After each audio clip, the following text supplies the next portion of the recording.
এই যে মেয়ে, শুভ্র আভায় ফুলগুলো দিয়ে তোমাকে আমন্ত্রণ, শরতে নিমন্ত্রণ রইল। মোর প্রিয়া হবে রানী, দেব খোপায় তারার ফুল। তারার মতো বকুলের ঘ্রাণে তোমার হৃদয় বিমোহিত হোক শুধুই আমাতে।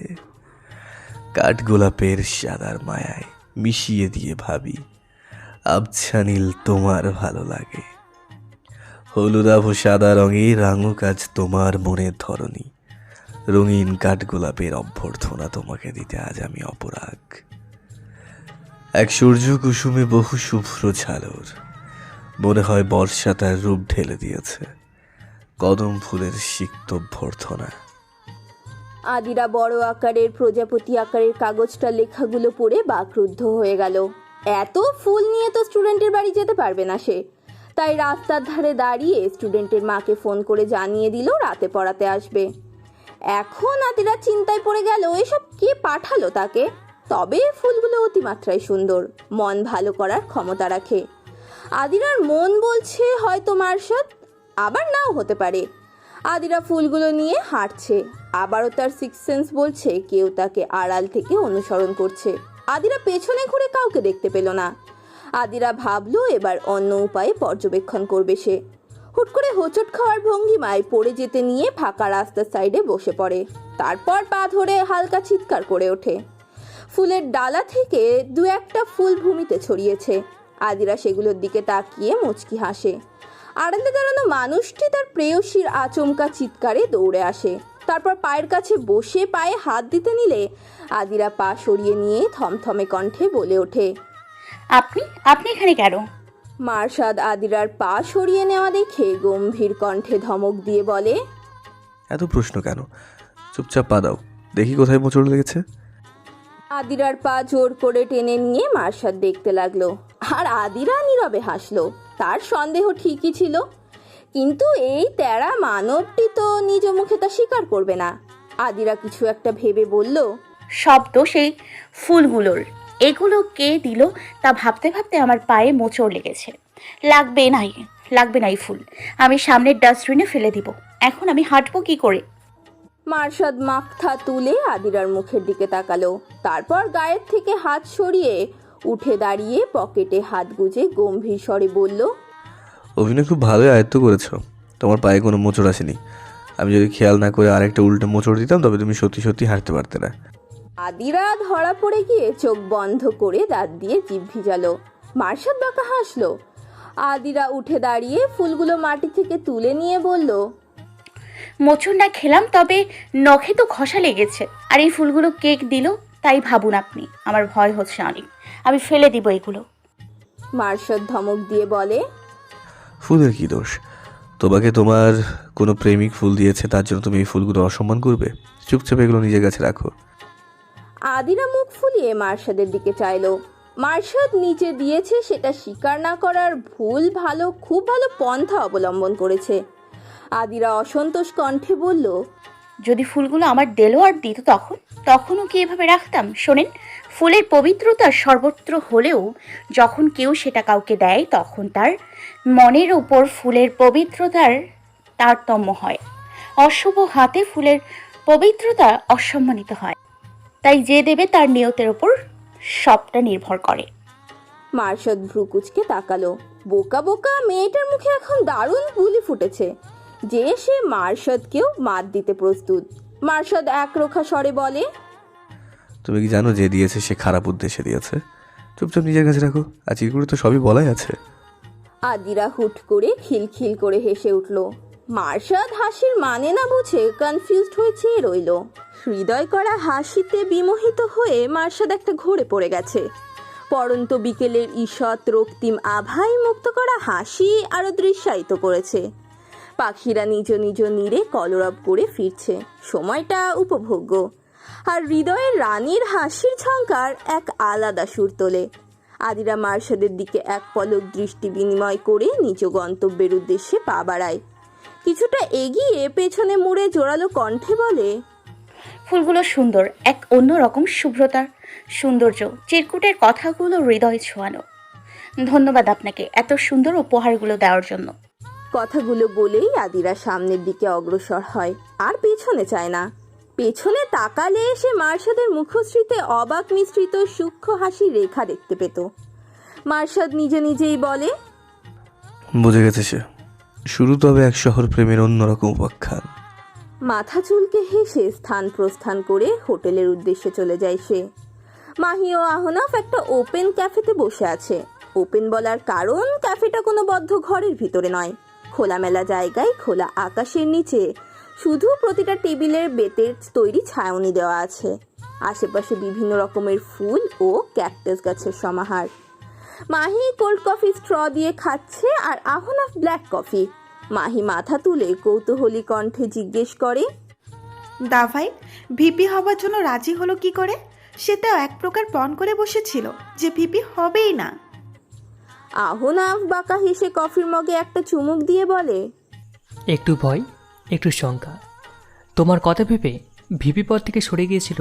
তারপর তার জীবনে এক রমণীর আবির্ভাব ঘটে, আর সে তখন আরও চিন্তিত হয়ে পড়ে। তোমাদের দুজনের জন্য সে আবার নিজের পথে দাঁড়িয়েছে। নিজের অতীতকে পিছনে ফেলে এসে সাগরেরও ভূমিকা আছে। সাগরের কাজের কারণে মার্শাদ নিজের সিদ্ধান্ত বদলে নিয়েছে। আর কয়েকদিন পর আশিক ভাই পদ ছেড়ে দেবে, আর মার্শাদ অফিসিয়ালি ভিপির দায়িত্ব নেবে। মাহি দাঁত বের করে হেসে আবার স্ট্র মুখে নেয়। আহনাফ ভ্রু কুচকে বলে, এই, তুমি ব্রাশ করো না? এত হলুদ কেন দাঁত? মাহি আচমকা এমন কথায় চমকে ওঠার কারণে কফি নাকে মুখে ঢুকে হিচকি উঠে যায় তার। আহনাফ দ্রুত ওয়েটারকে ডেকে পানির বোতল আনিয়ে নেয়। মাহি পানি পান করে স্বাভাবিক হয়ে আহনাফের দিকে ক্ষিপ্ত দৃষ্টিতে তাকায়। তারপর রেগে বলে, অসভ্য পুরুষ, আমাকে না কুচালে আপনার হয় না? আমার দাঁত হলুদ আপনাকে কে বলল? প্রতিদিন 2 বার ব্রাশ করি আমি। চকলেটের কারণে এমন দেখাচ্ছে। আর আপনি? আহনাফ বাঁকা হেসে বলে, আমি যা দেখছি তাই তো বলছি। মাহি রাগে মুখ ঘুরিয়ে কফি খাচ্ছে। আহনাফ মাহির রাগ দেখে নিঃশব্দে হাসলো। নিজের ফোনটা মাহির দিকে টেবিলে এগিয়ে দিল। মাহি আর চোখে একবার আহনাফকে দেখে ফোনের দিকে দেখলো। ফোনের স্ক্রিনে নিজের আঁকা ছবি বড় করে ফ্রেমে বাধাই করা দেখে ভালো করে পর্যবেক্ষণ করলো। তারপর বুঝলো ওটা আহনাফের বাড়িতে ওর বেডরুমে বেডের পেছনে দেয়ালে লাগানো। মাহি অবাক হয়ে শুধালো, আপনি এই জন্যই আমাকে দিয়ে আঁকিয়েছেন? ওয়াও! আহনাফ হাসি মুখে বলল। Yes ma'am. মাহি মুখ ভার করে বলল, আমি আপনাকে কত সুন্দর একটা ছবি এঁকে দিলাম, কিন্তু আপনি তো আমায় বিনিময়ে কিছু দিলেন না। আহনাফ মাহির অভিযোগ শুনে ওর দিকে সামান্য ঝুঁকে গেল। তারপর সম্মোহিত কণ্ঠে বলল, কি চাই বলো, আমি পুরোটাই তোমার সামনে উপস্থিত। মাহি আহনাফের কপালে আঙুল ঠেকিয়ে আহনাফের মাথা নিজের থেকে সরিয়ে বলে, সময় মতো চেয়ে নিব। আপনার সাহায্য দরকার পড়বে, তখন ফেরালে আর কোনোদিন কিচ্ছু চাইবো না। আহনাফ মাহির কথার মানে না বুঝে তীক্ষ্ণ নজরে চেয়ে আছে। মাহি তা দেখে হেসে বলে, বাদ দিন, এবার বলেন সেলিব্রেশন কবে আপনাদের? দাভাইয়ের সে কি জানে নাকি আমি জানাবো? আহনাফ বলে, জানতে পারো কবে যে ওদের মাঝে সব সেটেল হবে। তোমার ভাইকে বলি সরাসরি বলতে, কিন্তু সে সরাসরি বলবে না। খাবার সামনাসামনি না খেয়ে মাথার পিছন দিয়ে ঘুরিয়ে এনে খাবে। পোলার ধৈর্য মাসাল্লাহ। আহনাফ কথাগুলো বলছিল আর অঙ্গভঙ্গি করে দেখাচ্ছিল। মাহি হাসতে হাসতে মুখের কফি ছিটকে ফেলে দিয়েছে, যার কিছুটা আহনাফের শার্টেও লেগেছে। আহনাফ শার্টের দিকে চেয়ে মুখ কুচকে ফেললো। মাহি টিস্যু নিয়ে জলদি করে আহনাফের কাছে গিয়ে শার্ট মুছে দিচ্ছে আর মিটিমিটি হাসছে। আহনাফ ভাবেনি মাহি এরকম করবে। আহনাফ হাঁ করে তাকিয়ে আছে। মাহি আহনাফের কাছ থেকে সরে আসার সময় আলতো স্বরে বলল, আপনারা 2 বন্ধু একই প্রজাতির। মাহি নিজের জায়গায় বসে কোল্ড কফিতে শেষবারের মতো চুমুক দিয়ে বলে, আজকে আর না, আমার বোঝা হয়ে গেছে যে আজকে আমি কফিটা শান্তিতে আর খেতে পারবো না। এখানে আরও থাকলে আরও অনেক কিছু হবে। এর চেয়ে ভালো আজ উঠি, সন্ধ্যা নেমে আসছে। আহনাফও উঠে দাঁড়ায়। মাহিকে গাড়ি পর্যন্ত এগিয়ে দিয়ে আহনাফ মসজিদের দিকে চলে যায়। তারপর টিউশনে যাবে সে। সন্ধ্যার পর মার্শাদ ও আদিরা একই রিকশায় করে যাচ্ছে। রিকশার প্যাটেলের শব্দ ব্যতীত মাঝে মধ্যে গাড়ির হর্ন শোনা যাচ্ছে। কিন্তু ওদের দুজনের মাঝে বিস্তর নীরবতা। মার্শাদ নীরবতা ভেঙে বলে, তো তোমার সিদ্ধান্ত কি? আদিরা সাইডের দিকে আরেকটু চেপে বসলো। অতঃপর কি বলবে ভেবে পেল না। মার্শাদ জবাব না পেয়ে বলে, জবাব হয়তো আমার জানা, তবে তোমার মুখ থেকে শোনার অপেক্ষা। সাহস সঞ্চারে যুগ কাটিয়ে দিও না যেন। আদিরা মুচকি হেসে এবার মুখ খুলল। আপনি তো আমার বাবা মায়ের মতো নিয়েই রেখেছেন, তাহলে এই ঘটা করে বলা না বলাতে কি এসে যায়? মার্শাদ চমকে তাকালো, কিন্তু আলোক স্বল্পতার কারণে আদিরার মুখাবয়ব দৃশ্যমান হলো না। আদিরা নিজ থেকেই বলে, জানতে চান না তাই না, যে আমি কি করে জানলাম? মাকে ফোন করেছিলাম, তখন মা আপনার কথা জিজ্ঞেস করলো। এর আগে 2 দিন কথা বলেছি, প্রতিবার আপনার কথা জিজ্ঞেস করেছে। তাই আজ আমিই তাকে জিজ্ঞেস করলাম, কারণ তখন বলতে না চাইলেও বলেছে যে আপনি নাকি এই একা শহরে আমার খেয়াল রাখতে পারবেন। আর কিছু বলেনি। যেখানে আমার মা আপনাকে এক দেখায় এত ভরসা করে, সেখানে আমি আপনাকে কিছুটা হলেও জানি। মার্শাদের অধরে খেলে যায় পরিতৃপ্তির হাসি। না বলেও ভালোবাসা যায়। কাজী অফিসের ভেতর থেকে নিলয় ও রাত্রি বের হলো। রাত্রির চোখে মুখে লাজুকতা। আজ তারা বিয়ে করেছে। বিয়ের খবরটা আপাতত গোপন রাখবে। রাত্রির কান্না ও জোড়াজুড়িতে বিয়েটা হলো আজকে। নিলয় অনেক ভেবে চিন্তে রাত্রির সাথে সম্পর্কটা শেষ করতে চেয়েছিল। নিলয় রাত্রিকে বলেছিল ওদের মধ্যে সম্পর্কে অনেক ক্ষয়ক্ষতির কারণ হতে পারে। তাছাড়া ওরা দুজন একে অপরের শত্রুপক্ষের। তাই সমাপ্তিটা সময় থাকতে থাকতেই করা উত্তম। কিন্তু চাইলেই কি আর এত সহজে এক লহমায় ভালোবাসা ভোলা যায়? রাত্রির সাথে নিলয় টানা 1 সপ্তাহ কোনো যোগাযোগ করেনি। এদিকে রাত্রি কাঁদতে কাঁদতে অসুস্থ হয়ে হোস্টেলে পড়েছিল। সুমি ও মৌমিরা রাত্রির অবস্থা দেখে খুবই বিচলিত হয়ে পড়েছিল। মার্শাদদের জানালে আফসোস করা ছাড়া কী বা করবে তারা? তারপরেও ওরা সবাই রাত্রির মন ভালো করতে ঘুরতেও গিয়েছিল কয়েক জায়গায়। নিলয় এক মেয়ের মাধ্যমে রাত্রির খবর জানতে পেরে রাত্রিকে ফোন করে। রাত্রি ফোন হাতে নিয়ে সুমি ও মৌমির সামনে ঝরঝর করে কেঁদে ফেলে। কান্নার জন্য সে কথাও বলতে পারছিল না। সুমিরা বুঝেছিল মুভ অন করতে, সুমিরা বলেছিল মুভ অন করতে, কিন্তু এতদিনের ভালোবাসা ভুলতে পারছে না রাত্রি। রাত্রি স্বভাবত নরম মনের মানুষ। এরপর 2-3 দিন পর রাত্রির কান্না ও জোড়াজুড়িতে হার মেনে নিলয় সিদ্ধান্ত নিয়েছে ওরা বিয়ে করবে। কিন্তু 2 পক্ষের কারো বন্ধু জানবে না কোনো কিছু। আজ ওরা বিয়ে করে নিল। নিলয় রাত্রির বাম হাত নিতে ডান হাতের মুঠোবন্দি করে রাত্রির লাজুক হাসি দেখে চলেছে। কতটা মুগ্ধতা এই হাসিতে!